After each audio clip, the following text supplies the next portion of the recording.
اللہ تعالیٰ کی بارگاہ میں سے ہمیں جو عطا کیا گیا، اگر ہم اس کو دین کی صورت میں دیکھیں تو اللہ نے ہمیں دین بھی سب سے افضل و اعلیٰ عطا فرمایا ہے، جس کو قرآن میں رب نے کہا ان الدین عند اللہ الاسلام۔ اللہ نے ہمیں شریعت پر عمل کرنے کے لیے جو ضابطۂ حیات عطا فرمایا قرآن کی صورت میں، وہ بھی سب سے افضل و اعلیٰ ہے۔ اور جو نبی ہماری راہ ہدایت کے لیے دنیا میں تشریف لایا، جو نبی ہمیں سیدھے راستے پر چلانے کے لیے آیا، وہ نبی بھی امام الانبیاء ہے، وہ نبی بھی تمام نبیوں سے افضل و اعلیٰ ہے۔ اچھا، ہر چیز اللہ نے ہمیں کمال درجے کی عطا فرمائی۔ دین ہے جو سب سے افضل ہے، شریعت ہے، شریعت کے لیے جو ضابطۂ حیات عطا فرمایا سب سے افضل ہے، جو حدیث کو، قرآن کو، شریعت کو ہمارے لیے لے کے آیا وہ بھی سب سے افضل و اعلیٰ ہے۔ پھر ہر چیز ہمارے پاس افضل و اعلیٰ ہے، تو پھر آج مسلمان ہر جگہ پریشان کیوں ہے؟ پھر آج مسلمان ہر جگہ ذلیل اور رسوا کیوں ہو رہا ہے؟ وہ یہی ہے کہ وہ ان چیزوں پر عمل نہیں کرتا۔ عمل کرتا ہے تو وہ بھروسہ اس کا، وہ توکل اس کا جو ہے وہ صحیح معنوں میں جو ہونا چاہیے تھا وہ نہیں ہے۔ محبوب علیہ السلام کے دنیا میں تشریف لانے سے پہلے لوگوں کو ایک بڑا عجیب سا نظریہ تھا، توہمات کا شکار تھے۔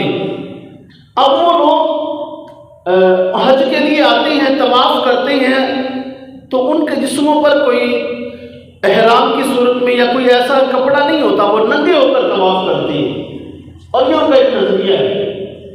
اور پھر وہ قربانی کرتے ہیں، قربانی کا خون لے کر وہ کعبہ کی دیواروں کو مل دیتے ہیں کہ اس سے ہماری قربانی قبول ہوگی، یہ ان کا ایک نظریہ ہے۔ اور پھر جب وہ حج کر کے واپس وہ لوگ گھروں میں جاتے تو اپنے دروازوں سے داخل نہیں ہوتے، وہ دیواروں کو پھلانگ کر اپنے گھر میں داخل ہوتے، یہ ان کا نظریہ ہے۔ اب کچھ لوگوں کا توکل، بھروسہ اپنے ہی ہاتھوں سے سجائے ہوئے بتوں پر ہے۔ کوئی لوگ بتوں کی پوجا کرتے ہیں، لیکن جب محبوب علیہ السلام دنیا میں تشریف لائے تو محبوب علیہ السلام نے ایک نظریہ ہمیں عطا فرمایا۔ وہ نظریہ ہمیں خدا کی بارگاہ میں لے کر جاتا ہے کہ ان ساری کائنات کو پیدا کرنے والی ذات خدا کی ہے، رزق دینے والی ذات خدا کی ہے۔ بندے کو کوئی پریشانی ہے، اگر آزمائش میں ہے تو اس کی وجہ وہ اللہ تعالیٰ کی ذات کی وجہ سے ہے، اللہ تعالیٰ کی طرف سے ہی ہے۔ حدیث پاک بھی موجود ہے، ترمذی شریف کی حدیث پاک حضرت سیدنا عبداللہ ابن مسعود رضی اللہ تعالیٰ عنہ سے محبوب علیہ السلام نے ارشاد فرمایا کہ اللہ تعالیٰ نے جب سے ہر جان کو پیدا کیا ہے تو اس کے ساتھ 3 چیزوں کو لکھ دیا گیا۔ سبحان اللہ۔ جس جان کو پیدا کیا اس کے ساتھ 3 چیزیں لکھی گئی۔ وہ 3 چیزیں کون سی ہے؟ اس کی عمر، اس نے کتنی دیر تک حیات رہنا ہے، اس کا رزق، اس کو کتنا رزق ہے عطا کیا جائے گا۔ نمبر 3 پہ ہے مشکلات، پریشانیاں، کہ اس جان کو کتنی مصیبتوں کا سامنا کرنا پڑے گا، کتنی مشکلات اس جان کو آئیں گی۔ اب محبوب علیہ السلام نے ہمیں ضابطۂ حیات عطا فرما دیا قرآن کی صورت میں، دین کی صورت میں۔ اب وہ بھی واقعہ ہمیں ذہن میں آ رہا ہے کہ مصر کے لوگ ہر سال وہ دریا میں ایک لڑکی کو سجا سنوار کر اس کے حوالے کرتی ہیں تو دریا چلتا ہے۔ یہ ایک ان کا نظریہ تھا، ان کا بھروسہ اس بات پر تھا۔ لیکن محبوب نے ہمیں کتنا پیارا دین عطا فرمایا، اور ہمیں راہ خداوند کی طرف ہمیں لوگوں کو توجہ دلائی کہ وہ خدا اگر چاہتا ہے نا تو پھر وہ خدا یہ نہیں چاہتا کہ تم اس لڑکی کو سجا سنوار کر اس میں ڈالو گے تو پھر دریا چلے گا۔ وہ خدا اس بات کا محتاج نہیں ہے، بے شک وہ خدا اس بات کا محتاج نہیں ہے۔ توکل، بھروسہ پھر ہوگا کیسے؟ اس رب پر ذات، اس رب تعالیٰ کی ذات پر بھروسہ ہوگا اس دل کے ساتھ، سچے دل کے ساتھ۔ جتنا زیادہ بندے کو بھروسہ ہوگا، یقین اور توکل ہوگا، اتنا ہی اللہ کی بارگاہ سے اسے اجر و ثواب عطا کیا جائے گا۔ اب ہمارا آج بھروسہ نہیں ہے، ہر چیز ہمارے پاس اعلیٰ ہے، لیکن ہمارے پاس ایسا دل موجود نہیں جو آتا ہو، جو اللہ کی ذات پر بھروسہ کرتے۔ محبوب علیہ السلام نے ارشاد فرمایا، مسند امام احمد بن حنبل رضی اللہ تعالیٰ عنہ، وہ ان حدیث پاک وہاں پہ موجود ہے، آپ نے یہ حدیث پاک نقل کی ہے کہ محبوب علیہ السلام نے ارشاد فرمایا، اگر ایک بندہ گناہ گار، اس کے گناہ کتنے ہوں، یہ زمین ساری اس ایک بندے کے گناہوں سے بھر جائے، اتنا گناہ گار ہو، اور وہ گناہ لے کر رب کی بارگاہ میں آ جائے پکے دل کے ساتھ، نیک نیتی کے ساتھ، سچے اور پکے ارادے کے ساتھ، اس خدا کی بارگاہ میں توکل رکھتے ہوئے، بھروسہ رکھتے ہوئے کہ میں رب کی بارگاہ میں التجا کروں گا تو رب میرے گناہوں کو معاف کر دے گا، چاہے وہ گناہ زمین کے حصے کے بھرے ہوئے کیوں نہ ہو، اللہ تعالیٰ اس کے تمام گناہوں کو معاف فرما دے گا۔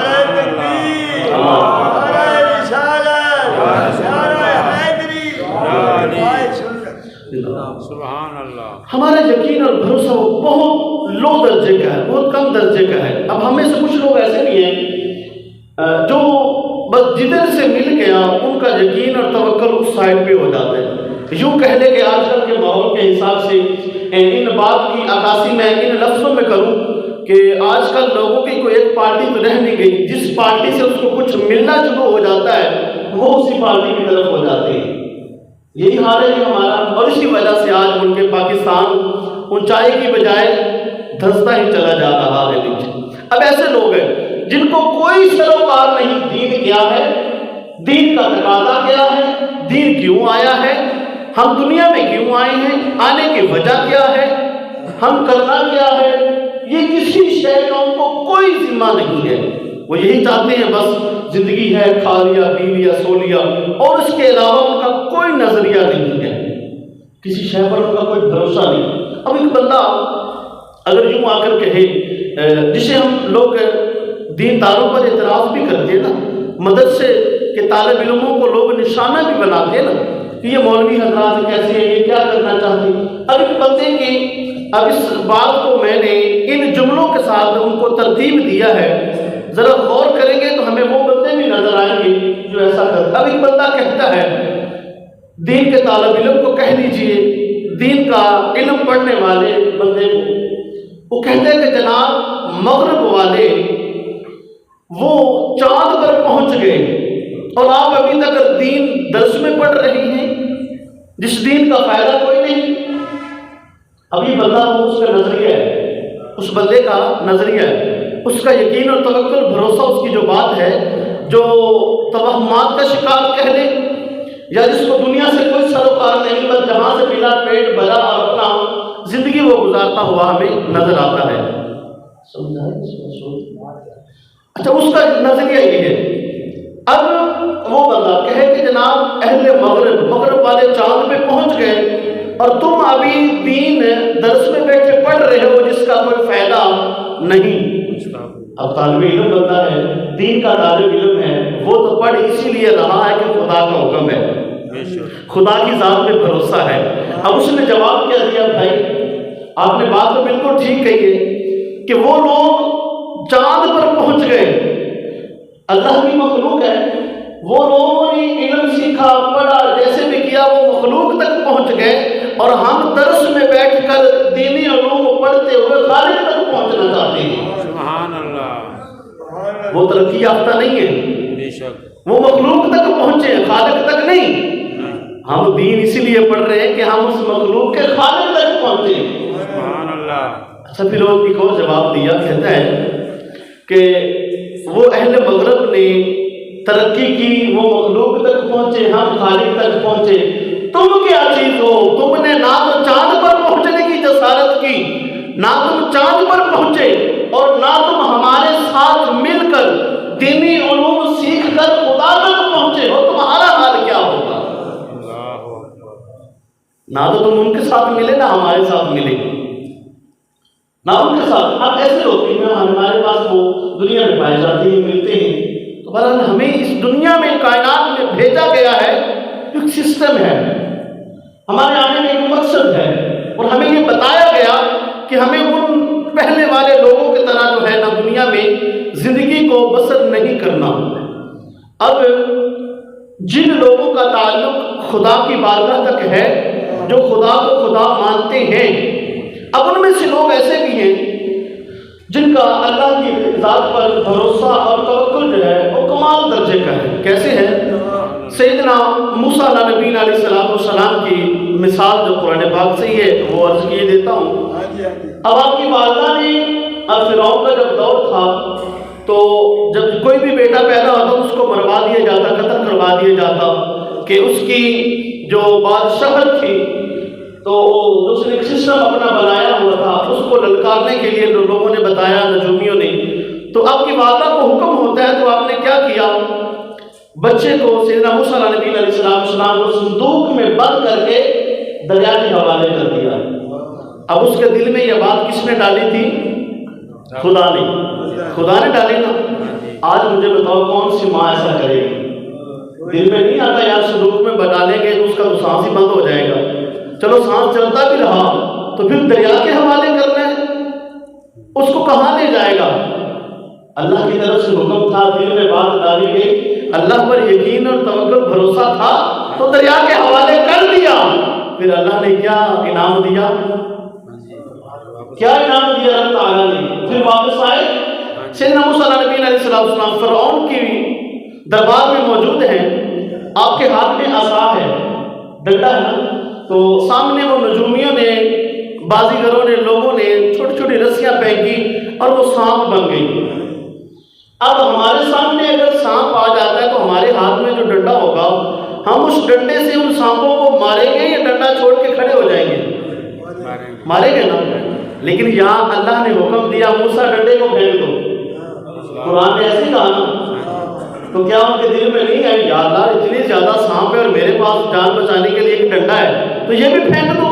نہیں، رب کا حکم تھا، اس پیدا کرنے والی ذات پر یقین اور بھروسہ ہے، حکم آیا ڈنڈے کو پھینک دیا۔ رب نے کیا انعام دیا جانتے ہیں نا جی؟ پھر وہی ڈنڈا پتھر پر مارنے کا حکم ہے کہ پتھر پر مارو، پتھر میں پانی نکلے گا، کہاں سے نکلے گا؟ پتھر نرم ہے، پتھر کے نیچے نہریں جا رہی کیا ہے؟ لیکن حکم ہوتا ہے کہ اسی ڈنڈے کو پتھر پر مارو، پتھر پر مارا جاتا ہے تو حکم ہوتا ہے پتھر پر مارے اور نیچے سے پانی جاری ہو جاتا ہے۔ پھر وہی ڈنڈا دریا پر مارا جاتا ہے، یا اللہ یہ پہلے مارا تھا تو پانی نکلا تھا، اب ڈنڈا ماریں گے تو پانی ہٹے گا کیسے؟ ایسے کمال درجے کا ڈنڈا نہیں، وہ کیسا آسان مبارک تھا۔ اصل میں جو بات اس کے پیچھے جو پہلو ہے وہ سمجھانا چاہ رہا ہوں، سمجھ آ رہا ہے نا؟ یقین توکل اس خدا تعالیٰ کی ذات پر ہے۔ اللہ کے حکم سے کہا، اللہ کا حکم آیا کہ مارو تو مار کے دکھایا، اللہ کا حکم آیا کہ پھینکو تو پھینک کے دکھایا۔ پھر وہی ڈنڈا دریا پر مارا جاتا ہے، پانی کھل جاتا ہے اور وہ رستے بن جاتے ہیں۔ کیسا یقین اور کیسا توکل ہے! آج ہمارے پاس اتنا یقین اور توکل ہے، اگر ہوتا تو آج ہمارا یہ حال ہے نہ ہوتا، آج ہمارا حال نہیں ہے۔ اچھا پھر ایک یقین اور توکل میں تھوڑا سا فرق بھی ہے جو شاید ہم سمجھتے ہیں کہ نظر نہیں آتا۔ اب ایک جو بندہ ایک تماشا دکھانے والے ہوتے ہیں، وہ ادھر ادھر سے ایک رسی باندھ کر اس کے اوپر وہ سائیکل کے ذریعے یا اپنے کندھوں پہ اپنے بچے کو بٹھا کر یا اس کے ساتھ کام کرنے کو بٹھا کر وہ ایک رسی کے اوپر چلتے ہوئے یہاں سے وہاں تک آتے ہیں۔ تو لوگ وہ جہاں سے وہاں تک آتا ہے تو ہم سے پوچھتا ہے، مطالبہ کرتا ہے، ہم خوش ہوتے ہیں اور اس کو جناب تالیاں بجاتے ہیں، اس کو داد دینے کی کوشش کرتے ہیں۔ اب وہ دوبارہ سوال کرتا ہے کہ بتاؤ میں اس رسی پر یہاں سے یہاں تک آیا، اب یہاں سے واپس جا سکتا ہوں کہ نہیں؟ ہم نے کہنا بھائی جا سکتا ہے، ہم نے تو ابھی دیکھا ہے نا، ہمیں ہمارا اس پر یقین ہے کہ نہیں؟ یقین ہوگا نا کہ ابھی وہاں سے وہاں تک آیا ہے تو واپس بھی جا سکتا ہے۔ لیکن اب تھوڑا اس میں فرق کر لیا جائے، کیسے کہ اب اس کے ساتھ جو پہلے اس کے ساتھ چھوٹا بچہ تھا، اس کا بیٹا تھا یا اس کے ساتھ کوئی کام کرنے والا تھا، اب وہ کہتا ہے کہ میں اس کو نیچے اتارتا ہوں، پہ فلاں شخص تمہارے ساتھ جو کھڑا ہوا تمہارا بیٹا ہے یہ مجھے دو، میں اس کو اپنے کندھوں پر بٹھا کر یہاں سے یہاں واپس آتا ہوں۔ اب ہمارا کیا جواب ہوگا؟ اب ہمارا کیا جواب ہوگا؟ ہم نہیں دیں گے، ہم اپنا بچہ نہیں دیں گے. یہ توکل ہے. یقین ہے کہ وہ کر سکتا ہے، توکل یہ ہے. نہیں بھائی کہاں سے ہوگا، کیسے ہوگا، گر گیا تو پھر کیا ہوگا، بازو ٹوٹ جائے گا، پاؤں ٹوٹ جائے گا. اس بات کی کمی ہے. ہمیں پتا ہے کہ رزق دینے والی ذات خدا تعالیٰ کی ہے، پھر ہم کہتے ہیں کہ کیسے ہوگا. حضرت باجی مستانی رحمۃ اللہ تعالیٰ علیہ نے سوچا کہ یہاں تو لوگ ہاتھ چومنے والے ہیں، قدر کرنے والے ہیں، دید کرنے والے ہیں، کیوں نہ ہو کہ میں ان لوگوں سے نکل کر کہیں دور پیچھے چلا جاؤں اور جا کر چند دن اللہ کی عبادت کروں جہاں لوگ مجھے جاننے والے نہ ہوں. تو اب چنانچہ دور ایک بستی میں چلے گئے، وہاں مسجد میں پہنچے تو صبح سے لے کے شام تک کا وقت ہوا، مغرب کا وقت ہوا. تو لوگوں نے پوچھا آپ کہاں سے آئے، کہاں کیا کرنا ہے، کس واسطے آئے. کہا جی کہ میں مسافر ہوں، چند دن کا رہنے والا ہوں، یہاں پہ رہوں گا، تو پھر میں اللہ نے چاہا تو چلا جاؤں گا. اچھا بابا جی آپ کھانا کہاں سے کھائیں گے؟ یہ لوگوں نے سوال کیا آپ کھانا کہاں سے کھائیں گے؟ اب بزرگ تھے، اللہ کے نیک بندے، کہا کہ اللہ ہمیں کھلائے گا، اللہ ہمیں عطا فرما دے گا. اب ان کا توکل یقین کیا ہے؟ بھئی اللہ کھلائے گا، کیسے عطا کرے گا خدا کیسے عطا کرے گا؟ اب فرماتے ہیں کہ میں نے ان کو مغرب کے وقت میں بھی بتایا، پھر لوگوں نے مجھے عشاء کے وقت بھی سوال کیا جو نہیں ملے تھے، یا ہمارے نمازیوں کی طرح کچھ لوگ فجر میں مل جاتے ہیں، کچھ زور میں آ جاتے ہیں، کچھ عصر کے وقت آتے ہیں. پانچوں نمازوں میں تو الا ماشاء اللہ چند لوگ ہی ہوتے ہیں. تو جنہوں نے عصر میں ملاقات یا ظہر میں مغرب میں نہیں کی تھی، اب وہ عشاء والے آئے تو انہوں نے بھی پوچھ لیا بابا جی کہاں کیسے اور کہاں جانا ہے. سوال کیا جی ایسے ایسے، کھانا کہاں سے کھانا ہے. وہی جواب دیا کہ مجھے اللہ دے گا، اللہ رزق میرا دے گا انشاءاللہ. اچھا رات گزر گئی، صبح فجر کے وقت پھر نمازی زیادہ ہوتے ہیں، پھر وہی جواب. اب فرماتے ہیں کہ میں نے سوچا کہ لوگوں کو کیسے سمجھایا جائے کہ رزق تو خدا نے دینا ہے، لیکن ان کے نزدیک یا ان کے دل میں یہ بات بیٹھتی کیوں نہیں ہے. چنانچہ آپ فجر کے بعد باہر نکلے تو پوچھا یہاں بھی کوئی غیر مسلم ہے، عیسائیوں کا، یہودیوں کا کوئی گھر ہے؟ بتایا گیا کہ فلاں جگہ میں ہے، یہودی گھرانہ موجود ہے. آپ یہودی گھرانے کے پاس گئے اور جا کر ان سے پوچھا بھائی آپ کے گھر میں کوئی مسلمان خواتین کام کرنے والی ہیں؟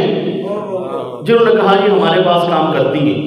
اچھا یہ چند پیسے میں آپ کو دیتا ہوں. حضرت باجی مستانی رحمۃ اللہ تعالیٰ نے فرمایا تو یہ پیسے رکھ لو، 2 روٹیاں مجھے صبح 2 شام، مطلب تھوڑا سا کھانا میرے لیے صبح بھیج دینا اور تھوڑا سا کھانا میرے لیے شام کو بھیج دینا. اور یہ رمضان شریف کا مہینہ ہے، روزے کا ہے، میرے لیے سحری بھی بھیج دینا اور افطاری بھی بھیج دینا. اب زور کا وقت آیا، لوگوں نے پوچھ لیا بابا جی پھر کھانے کا انتظام ہوا، کیا بنا؟ آپ نے فرمایا کہ جی میں وہ فلاں یہودی کے گھر میں گیا تھا، وہاں پہ میرے کھانے کا انتظام ہو چکا ہے. اب ذرا مزید توجہ کا طلبگار ہو. اب پہلے کیا کہا تھا؟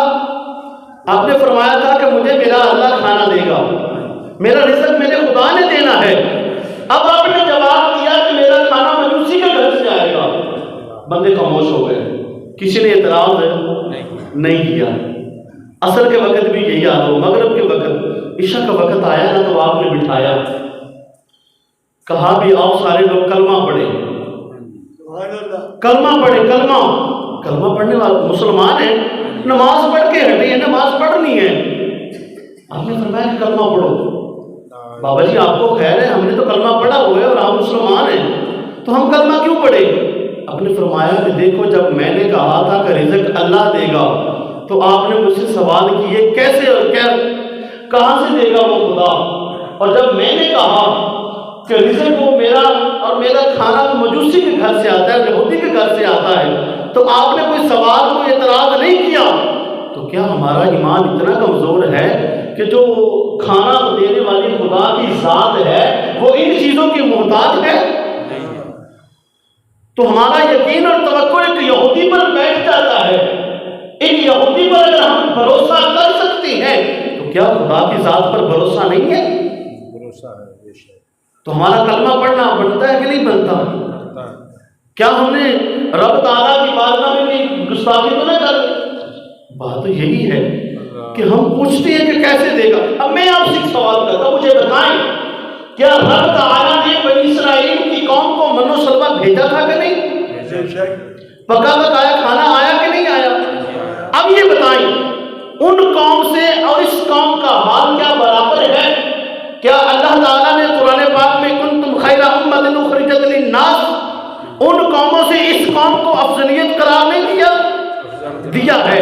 کیا رب ان کے لیے پکا پکایا کھانا بھیج سکتا ہے تو ہمارے لیے نہیں بھیج سکتا؟ خدا بھیج سکتا ہے، لیکن آج ہمارا اس درجے کا یقین اور توکل نہیں ہے۔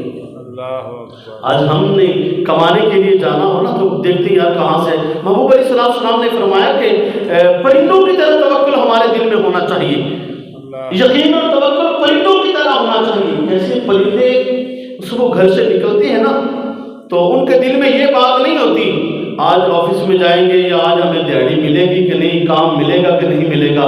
وہ رب تعالیٰ کی ذات پر بھروسہ کرتے ہوئے گھر سے نکلتے ہیں اور وہ شامی اپنے پیٹوں کو بھر کے واپس آتے ہیں۔ سبحان اللہ۔ ایسا ہوتا ہے نا جی؟ آج ہمارا یقین اور توکل ایسا نہیں ہے۔